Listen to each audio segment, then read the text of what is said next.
कहानी की शुरुआत होती है 1869 के लुइसियाना शहर में, जहां मॉर्टन नाम का एक आदमी तेजी से जंगल के बीचों बीच दौड़ रहा था। उसकी गर्दन पर लोहे का बड़ा सा कॉलर बंधा हुआ था। इस कॉलर की वजह से उसके पीछे एक तेज धार ब्लेड लगा हुआ था जो उसके रास्ते में आने वाली हर चीज को काट रहा था। मॉर्टन बार बार जाइंट स्पाइडर और प्रेसिडेंट की खबर करने के बारे में कुछ ना कुछ बोल रहा था, लेकिन कुछ ही पलों में ब्लेड उस तक पहुंच गया और उसका सर धड़ से अलग हो गया। थोड़ी देर बाद जनरल मैकग्राथ वहां आया और उसकी लाश देखकर हंसते हुए उसकी मौत का मजाक उड़ाने लगा। वहां से थोड़ी ही दूर कैप्टन जेम्स नाम का एक आदमी एक पानी के टैंक में एक खूबसूरत लड़की के साथ समय बिता रहा था। तभी अचानक उसे बाहर से शोर सुनाई दिया तो वो रुक गया। उसने लकड़ी के छेद से झांक कर देखा कि मैकग्राथ के आदमी शहर में लोहे का कॉलर लेकर आ गए थे। उसके साथ जो लड़की थी उसने कहा कि अभी काम पर ध्यान मत दो, पर अचानक ही कुछ घोड़े डर गए और सीधा पानी के टैंक वाले टावर से जा टकराए,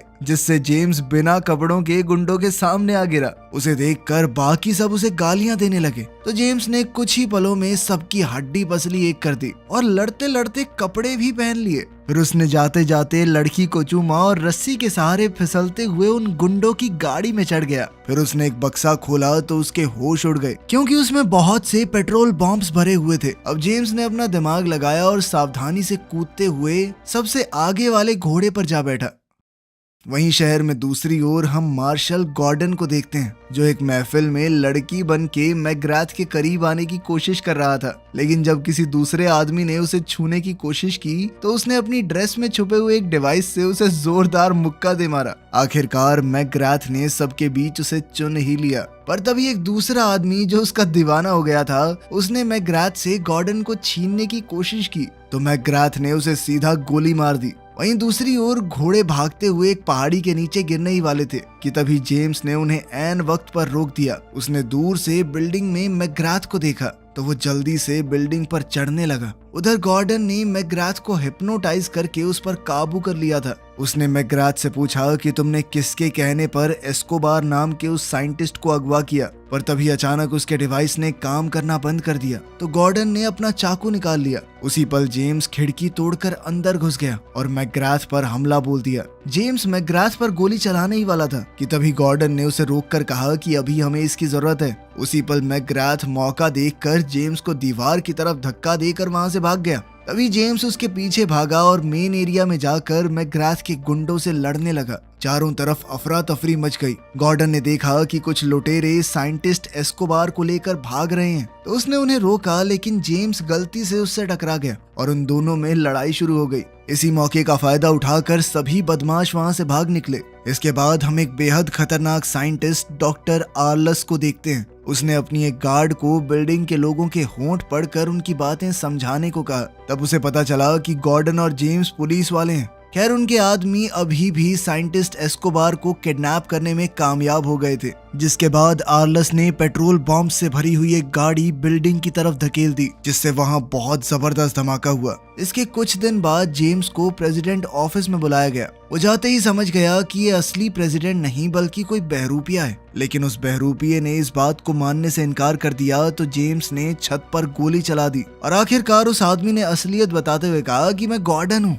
उसी समय असली प्रेसिडेंट ग्रांट वहां पर आया। उसने कहा कि तुम दोनों मेरे सबसे अच्छे सिपाही हो, तुम्हें मिलकर काम करना होगा। वो उन दोनों को एक खुफिया कमरे में ले गया और बताया कि अमेरिका के सभी महान साइंटिस्टों को मैकग्राथ ने अगवा कर लिया है। उसने प्रेसिडेंट को एक नोट भेजकर ये भी बताया था कि वो सभी साइंटिस्टों का इस्तेमाल करके ऐसा हथियार बनवाएगा जो दुनिया में कभी किसी ने ना देखा हो। मैकग्राथ चाहता था कि प्रेसिडेंट एक हफ्ते के अंदर इस्तीफा दे दे। गॉर्डन और जेम्स जानते थे कि मैकग्राथ एक पेशेवर कातिल है, लेकिन इतना चालाक नहीं है। वो जानते थे कि जरूर इसके पीछे कोई और मास्टरमाइंड है। तब प्रेसिडेंट ने उन्हें एक हफ्ते के अंदर अंदर उस मास्टरमाइंड को ढूंढने का ऑर्डर दिया। इस काम के लिए प्रेसिडेंट ने उन्हें अपनी एक स्पेशल ट्रेन भी दी। गॉर्डन बड़ी जल्दी से अपनी मोटरसाइकिल से वहां पहुंच गया और अकेला ही ट्रेन लेकर निकल गया, जबकि जेम्स अपने घोड़े पर उसके पीछे दौड़ता हुआ आया और कूदकर ट्रेन के अंदर पहुंचा। पर तभी एक खुफिया दरवाजा खुल गया जिसने उसे छत से सीधा अंदर गिरा दिया। अंदर जाते ही गॉर्डन और जेम्स में बहसबाजी शुरू हो गई और जेम्स ने गुस्से में उसे मुक्का मार दिया कि चुप हो जाना। तभी गॉर्डन कुछ अजीबोगरीब हरकतें करने लगा। अचानक उसने एक बटन दबाया जिसमें से हथौड़ा बाहर आया और सीधा जेम्स को जा लगा। तभी जेम्स सीधा एक पूल टेबल पर जा गिरा, जिसने अचानक उसे रस्सियों से बांधकर उल्टा कर दिया और अब वो रेल की पटरियों के सामने था। अब बदले में जेम्स ने एक चेन खींच दी, जिससे गॉर्डन की कुर्सी भी ऐसे ही उल्टी हो गई। आखिरकार उन दोनों ने फैसला किया कि सिर्फ प्रेसिडेंट के लिए मिलकर काम करेंगे। इसके बाद गॉर्डन ने मॉर्टन के सर को एक मशीन से जोड़कर चेक किया कि उसने मरने से पहले आखिरी बार क्या देखा था। ये कोई और नहीं बल्कि मैकग्राथ ही था। फिर उन दोनों ने देखा कि मैकग्राथ की जेब में एक कॉस्ट्यूम फंक्शन का इनविटेशन था, जो कि न्यू ऑरलीन्स शहर में होने वाला था। इसीलिए वो दोनों भी तुरंत वहीं के लिए रवाना हो गए। फिर पार्टी की रात जेम्स चुपके से बिल्डिंग में घुस गया, पर जब एक गार्ड ने उसे रोकने की कोशिश की तो उसने एक ही मुक्के में गार्ड को बेहोश कर दिया और खिड़की से अंदर पहुंच गया। अंदर उसकी मुलाकात हुई मिस ईस्ट से, जो कि आर्लस की पर्सनल असिस्टेंट थी। उसने जेम्स को आसपास घुमाया और महल के अंदर का टूर दिया। उसी वक्त जेम्स ने भीड़ में गॉर्डन को पहचान लिया, जो भेष बदल कर वहां आया था। फिर नाचने गाने वालों के आने से एक बड़े शो की शुरुआत हुई। साथ ही इब्राहिम लिंकन का एक बहुत बड़ा स्टैचू अंदर लाया गया, पर तभी अचानक उसमें जबरदस्त धमाका हो गया और अंदर से आर्लेस बाहर निकला, जिसका आधा शरीर गायब था। उसे जिंदा देखकर सब लोग हैरान थे। खैर फिर जेम्स ने उसके पास जाकर उससे मैकग्राथ के बारे में पूछा, लेकिन आर्लस ने ऐसे जवाब दिया मानो वो मैकग्राथ को जानता ही ना हो। इसी बीच गॉर्डन ने कुछ डांसर्स को छुप कर एक साइड में जाते देखा और उसे एक लड़की के चिल्लाने की आवाज सुनाई दी। बाद में हम देखते हैं कि आर्लेस मैकग्राथ से अकेले में कुछ खुफिया बात कर रहा था। इधर जेम्स भी छुप कर उन दोनों की बातें सुन रहा था। मैकग्राथ काफी गुस्से में था, क्योंकि पिछली बार के हमले में उसके सारे हथियार बर्बाद हो गए। तब आर्लस ने उसे एक नक्शा दिखाकर कहा कि मैं इस जगह पर नदी के पास और हथियार पहुंचा दूंगा। फिर उन दोनों के जाने के बाद जेम्स ने ऑफिस में घुसकर कागज पर बने नक्शे के निशानों को ट्रेस किया, लेकिन उसी वक्त मिस ईस्ट वहां आकर उसे चूमने के बहाने उसका ध्यान भटकाने लगी। अचानक एक पेंटिंग के पीछे कुछ हलचल हुई। असल में वहां एक गार्ड छुपा हुआ था। गार्ड ने तुरंत बंदूक निकालकर जेम्स पर निशाना लगाया, पर वो गोली गलती से मिस ईस्ट को लग गई। तब जेम्स ने गुस्से में आकर पेंटिंग के पीछे छुपे सभी गार्ड्स को मार दिया और वहां से निकल गया। फिर वो मेन फ्लोर पर जाकर एक औरत के साथ डांस करने लगा, क्योंकि उसे लग रहा था कि ये भेष बदलकर गॉर्डन है। जेम्स ने उसे इकट्ठा की हुई सारी जानकारी दी। फिर उसने गॉर्डन समझकर तरबूजों के ऊपर हाथ रख दिया। फिर उसने कहा कि वाह गॉर्डन, तरबूज तो बहुत अच्छे बनाता है तू। लेकिन तभी उस औरत ने उसे जोरदार थप्पड़ दे मारा। उसी समय गॉर्डन भीड़ में से बाहर आया और चिल्लाने लगा कि कितना गंदा आदमी है ये, फांसी की सजा होनी चाहिए इसे। अब वहां खड़े लोग जेम्स को पकड़कर बाहर ले गए। उधर गॉर्डन ने उस कमरे का ताला तोड़ डाला जहां से उसे चिल्लाने की आवाज आई थी। उसने देखा कि ये तो कुछ अलग ही तरह का कमरा है, जहां पर एक पिंजरे में रीटा नाम की लड़की कैद थी। तब गॉर्डन ने अपने स्पेशल डिवाइस से ताला तोड़कर उसे रिहा कर दिया। वहीं बाहर जेम्स गुस्साई भीड़ को किसी तरह से रोकने की कोशिश कर रहा था, उलझुल बातें बोल के। साथ ही उसने उस औरत से कहा कि मैं मजाक नहीं कर रहा था, मैं अपनाऊंगा इसे, मुझसे शादी करोगी। तभी गॉर्डन और रीटा एक बग्गी में उसे बचाने आ पहुंचे। उन्हें देखकर जेम्स ने भी प्लेटफॉर्म से छलांग लगाई और सीधा उसी बग्गी में पहुंच गया। तब रीटा ने बताया कि मैं कोई नाचने वाली नहीं हूँ, बल्कि साइंटिस्ट एस्कोबार की बेटी हूँ। मैं छुपकर अपने पिता को ढूंढने आई थी। वहीं नदी किनारे आर्लस और मैकग्राथ अपने अगले प्लान की तैयारी कर रहे थे। किनारे पर मैकग्राथ के फौजी उसके ऑर्डर्स का इंतजार कर रहे थे। उसी समय स्टीम से चलने वाला एक टैंक वहां आया और फौजियों को लगा कि वो उनका नया हथियार है, इसीलिए वो खुशियां मनाने लगे। पर अचानक टैंक ने वहां धुआंधार फायरिंग की, जिसमें सभी फौजी मारे गए। मैकग्राथ के पैरों तले जमीन खिसक गई और वो आर्लस पर चिल्लाया कि तुमने मुझे धोखा क्यों दिया। तब आर्लस ने कहा कि ये मेरा बदला है। दरअसल मैकग्राथ उसे एक लड़ाई में अकेला छोड़कर भाग गया था। उसी लड़ाई में उसने अपने आधे शरीर को खोया था। मैकग्राथ ने गुस्से में अपनी बंदूक निकाली, लेकिन आर्लस ने अपनी व्हील चेयर से गोली चलाकर उसे मार डाला। फिर उसने अपने साथियों से 1000 किलो सोना स्पाइडर कैनियन नाम की एक जगह पर लाने को कहा, जिसके बाद वो अपना सबसे बड़ा हथियार बाहर निकालेगा। खैर जब रीटा, जेम्स और गॉर्डन वहां पहुंचे तो उन्होंने देखा कि सभी फौजियों की लाशें वहां बिखरी पड़ी हैं और आर्लस वहां से गायब था। तब जेम्स ने एक कहानी सुनाई,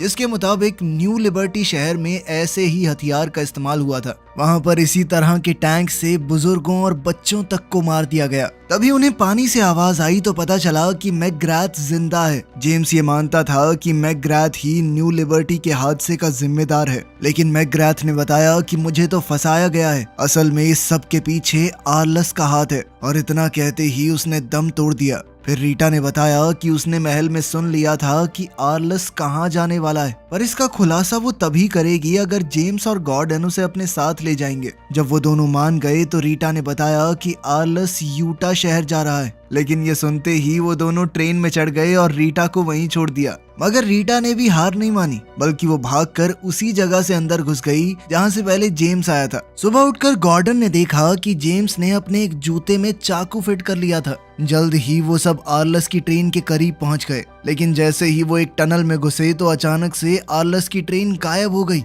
वो समझ नहीं पाए कि ये हुआ क्या। असल में आर्लस की ट्रेन खास बीम्स का इस्तेमाल करके ऊपर उठ गई थी, जिस वजह से जेम्स और गॉर्डन अपनी ट्रेन में उनसे आगे निकल गए। तभी आर्लस ने पीछे से उन पर गोलीबारी शुरू कर दी तो जेम्स पूल टेबल पर लेटकर नीचे पटरियों तक पहुंच गया। बदकिस्मती से उसकी रस्सी टूट गई और वो ट्रेन से पटरियों पर जा गिरा। तब जेम्स ने मौका देखकर वो रस्सी आर्लस की ट्रेन से बांध दी और ऊपर चढ़ गया। फिर उसने चिमनी में झांकने की कोशिश की, पर तभी एक गार्ड ने उस पर पीछे से हमला बोल दिया। उन दोनों में लड़ाई शुरू हो गई और फिर जेम्स ने अपने जूते में चिपके चाकू के सहारे उसे मार डाला। फिर उसने लाश को चिमनी में डाल दिया। इधर आर्लस ने एक शिकंजा फेंक कर दोनों ट्रेन्स को जोड़ दिया था। लाश की वजह से अचानक बॉयलर में धमाका हुआ और दोनों ट्रेन्स रुक गई। अब आर्लस उनकी ट्रेन में घुस रहा था तो रीटा और गॉर्डन तुरंत भागकर छुप गए। उसी समय जेम्स भी वहां पहुंचा और अचानक रीटा ने गलती से स्लीप गैस बॉम्ब एक्टिवेट कर दिया, जिससे वो तीनों वहीं बेहोश हो गए। थोड़ी देर बाद गॉर्डन और जेम्स को होश आया। दोनों जमीन पर पड़े थे और उनकी गर्दन पर लोहे के कॉलर्स बंधे हुए थे, साथ ही उनके चारों ओर लोहे की तार बंधी हुई थी। आर्लस ने उनके सामने आकर उनकी हार का मजाक उड़ाया और फिर उन्हीं की ट्रेन में रीटा को लेकर चला गया। तब गॉर्डन ने अपनी जेब चेक की तो उसे कोई डिवाइस नहीं मिला, मगर उसे एक नोट मिला जिसमें लिखा था कि जब तक वो इस तार के अंदर है तब तक जिंदा रहेंगे। जेम्स को इस पर यकीन नहीं हुआ, इसीलिए उसने जांच करने के लिए तार से बाहर कदम बढ़ाया। तभी अचानक एक मशीन एक्टिवेट हो गई जिसमें से 2 गोल ब्लेड्स तेजी से घूमते हुए आए और रास्ते के सभी पेड़ पौधे काटते हुए उनका पीछा करने लगे। गॉर्डन ने चिल्लाते हुए कहा कि इन कॉर्नर मैग्नेट्स की पावर पूरे 400 साल बाद खत्म होती है। अब वो दोनों जान बचाने के लिए पास के एक खेत में जा घुसे। वो एक दूसरे के आमने सामने खड़े हो गए। जैसे ही ब्लेड्स उनके करीब पहुंचे दोनों नीचे कूद गए और वो ब्लेड आपस में टकरा कर टूट गए। लेकिन उसी समय उन्हें एहसास हुआ कि वो गोबर से भरे एक गड्ढे में गिर चुके हैं। कुछ देर बाद वो दोनों खेत से बाहर निकले तो दोनों में बहसबाजी शुरू हो गई। गॉर्डन ने गुस्से में जेम्स पर चिल्लाकर कहा कि सब तुम्हारी गलती है। उसने जेम्स को मारने के लिए पत्थर उठाया पर उसका पत्थर गलती से एक कॉलर पर जा लगा, जिससे उन कॉलर्स की मैग्नेटिक फोर्स एक्टिवेट हो गई और दोनों कॉलर्स एक दूसरे से चिपक गए। अचानक जेम्स कूदकर जमीन पर गिर गया और गॉर्डन को अपने जूते से चाकू निकालने को कहा। गॉर्डन ने उसका जूता निकाला, लेकिन कॉलर्स अभी भी उनके कंधों पर मौजूद हर मेटल से चिपक रहे थे। दोनों ने एक दूसरे से दूर भागने की कोशिश की, लेकिन फिर भी मैग्नेट्स ने उन्हें एक बार फिर से वापस खींच लिया। इसके बाद दोनों पहाड़ी से लुढ़कते हुए सीधा नदी में जा गिरे। पानी में गिरते ही गॉर्डन बेहद खुश हो गया क्योंकि उसे अपनी टूल किट मिल गई थी। फिर थोड़ी मेहनत के बाद उन्होंने कॉलर्स निकाल दिए और जेम्स आग जलाने के बाद खाना ढूंढने निकल पड़ा। बाद में उसने गॉर्डन को अपने बचपन की कहानी सुनाई। दरअसल वो पैदा ही एक गुलाम परिवार में हुआ था। फिर एक दिन मौका देखकर वो भाग निकला और रेगिस्तान में छुप गया, जहां अमेरिका के मूल निवासी, जिन्हें रेड इंडियंस भी कहा जाता है, उन्होंने उसे पाला। जब तक वो वापस आया तब तक उसके परिवार को मार दिया गया था। तभी अचानक उनके सामने एक खास तरह की मधुमक्खी ने मकड़ी को पकड़ लिया। गॉर्डन इस घटना को काफी ध्यान से देख रहा था। फिर अगली सुबह दोनों रेगिस्तान से चल पड़े और अचानक गॉर्डन के हाथ का कॉलर अपने आप उसे आगे खींचने लगा। पता चला कि ये तो आर्लस की खुफिया रेल पटरी थी। अब वो इसके जरिए आर्लस का पीछा कर सकते हैं। आखिरकार वो स्पाइडर कैनियन नाम की जगह पर पहुंचे जहां उनकी ट्रेन भी मौजूद थी। उन्होंने देखा कि आर्लस ने यहां अपना एक शहर बसा लिया था। उसका सबसे बड़ा हथियार था एक बहुत भारी भरकम स्पाइडर, जो अपने रास्ते में आने वाली हर चीज को चकनाचूर कर सकता था। खैर अब दोनों अपनी ट्रेन में पहुंचे और जेम्स ने साफ कपड़े और हथियार निकाले। तभी गॉर्डन को वो मक्खी वाली बात याद आई और उसने कहा कि उसे भी आर्लस को रोकने के लिए डाविंची की फ्लाइंग मशीन जैसा कुछ बनाना चाहिए, मगर जेम्स ने कहा कि हमारे पास इतना टाइम नहीं है। वहीं दूसरी ओर हम देखते हैं कि प्रेसिडेंट ग्रांट एक इनॉग्रेशन सेरेमनी में था, जहां अचानक से जमीन थोड़ी थोड़ी हिलने लगी। अचानक वो बड़ा सा स्पाइडर सबके सामने आ गया, जिसे देखते ही सब लोग घबरा कर भागने लगे और तभी आर्लस ने एक ट्रेन में धमाका कर दिया। उसी समय हम देखते हैं कि गॉर्डन प्रेसिडेंट का भेष बनाकर स्टेज पर आ गया था, साथ ही वो कहने लगा कि वही असली प्रेसिडेंट है। वहीं दूसरी ओर जेम्स स्पाइडर के ऊपर चढ़ गया। अब आर्लस ने दोनों ग्रांट्स पर जाल फेंककर उन्हें कैद करने की कोशिश की। इधर एक गार्ड ने जेम्स को देख लिया और उसे गिराने के लिए गोली चला दी। बाद में हम देखते हैं कि आर्लस ने अपने अड्डे पर एक मीटिंग रखी थी। उसने ऐलान किया कि वो अमेरिका के छोटे छोटे टुकड़े करके अलग अलग देशों को बेच देगा और एक हिस्सा होगा उसके अपने लिए। उधर जेम्स को होश आया तो उसे एहसास हुआ कि वाह, मैं तो जिंदा हूँ। फिर वो वापस ट्रेन पर पहुंचा तो उसे वहां हथियार के नाम पर बेल्ट में छुपी हुई एक छोटी सी बंदूक मिली। फिर गॉर्डन के कॉस्ट्यूम्स देखकर उसे एक आइडिया आया। वहीं आर्लस के बेस पर ग्रांट ने सरेंडर करने से इनकार कर दिया था, तो आर्लस नकली ग्रांट यानी गॉर्डन को जान से मारने के लिए तैयार हो गया। लेकिन उसी पल वहां एक डांसर आ गई जो असल में जेम्स है।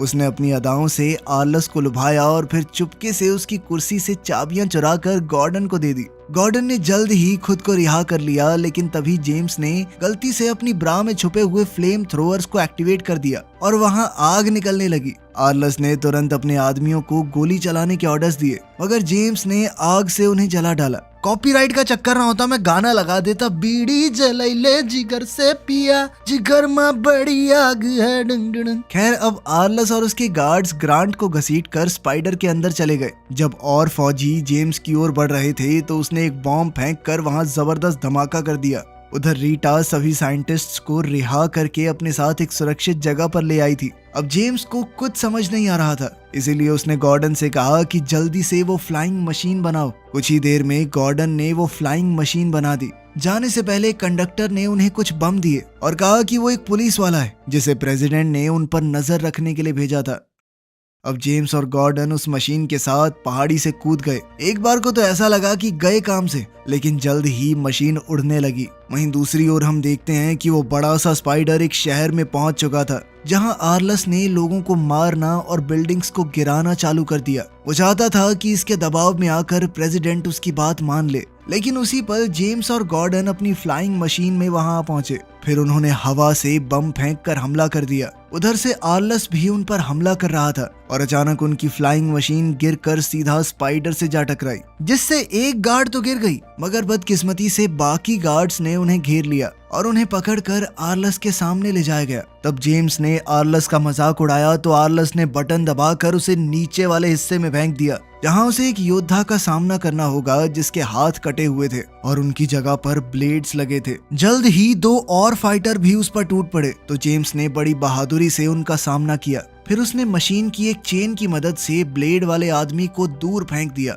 उसने दूसरे आदमी को इंजन में फेंका और अब बारी थी तीसरे आदमी की, जिसके मुंह पे उसने फावड़ा दे मारा। उसी समय एक ऐसा आदमी वहां आया जिसकी चमड़ी लोहे की थी। जेम्स चाहे उस आदमी पर कितने भी वार क्यों ना कर ले, पर उस पर कोई असर ही नहीं हुआ। अब जेम्स का दुश्मन उसे स्पाइडर से नीचे फेंकने ही वाला था, मगर अचानक न जाने कैसे उसकी चिप्स में बिजली का झटका लगा और जेम्स की जगह वो खुद ही नीचे गिर गया। इसके बाद जेम्स ने आर्लस को धक्का दिया तो आर्लस अपनी चेन से बाहर निकलकर मैकेनिकल टांगों पर खड़ा हो गया। अब जेम्स ने उसे मुक्का मारकर घुमा दिया तो आर्लस ने भी उसे पीटा। फिर वो उसके हाथों पर पैर रखकर उसकी छाती पर लगातार वार करने लगा। उसी समय गॉर्डन ने अपनी शर्ट में छुपी हुई छोटी गन निकाली और फटाक से गोली चला दी, मगर उसका निशाना चूक गया तो आर्लस उस पर हंसने लगा। लेकिन तभी उसे एहसास हुआ कि गोली उसकी मैकेनिकल टांग में लग गई थी और अब वो चल नहीं पा रहा। इसके बाद गॉर्डन और जेम्स ने मिलकर सभी गुंडों को हरा दिया और सबको एक एक करके स्पाइडर से नीचे गिराते गए। तभी ग्रांट ने देखा कि वो स्पाइडर एक पहाड़ी से नीचे गिरने वाला है, तो गॉर्डन ने उसे कंट्रोल करने की कोशिश की, मगर कोई फायदा नहीं हुआ। आर्लस एक बार फिर अपनी कुर्सी पर वापस आ गया और अपनी खुफिया गन से गोली चलाई, लेकिन वो जेम्स की बजाय स्पाइडर को जा लगी। उसी समय स्पाइडर पहाड़ी की चोटी पर जा रुका। अचानक आर्लस और जेम्स दोनों फिसल गए। जेम्स किसी तरह आर्लस की व्हील चेयर पकड़कर बचा हुआ था। आर्लस अब भी देश को खत्म करने की बातें कर रहा था, तो जेम्स ने उसकी कुर्सी का लीवर ही खींच दिया, जिससे आर्लस खाई में जा गिरा, जबकि जेम्स एक चेन को पकड़कर बच गया। बाद में प्रेसिडेंट ग्रांट ने ऐलान किया कि उसने सीक्रेट सर्विस नाम की एक एजेंसी बनाई है, जिसका काम होगा प्रेसिडेंट की रक्षा करना, और उस एजेंसी के सबसे पहले एजेंट्स होंगे गॉर्डन और जेम्स। बाद में रीटा ने उन दोनों का शुक्रिया अदा किया और तब उसने खुलासा किया कि एस्कोबार उसके पिता नहीं बल्कि पति है। ये सुनकर दोनों दंग रह गए। तब रीटा मुस्कुराते हुए वहां से चली गई और जेम्स और गॉर्डन ने एक दूसरे को देखा और स्पाइडर पर चढ़कर सनसेट की ओर निकल गए। वीडियो पसंद आई तो लाइक कर देना, चैनल को सब्सक्राइब कर लेना। मिलते हैं अगली वीडियो में।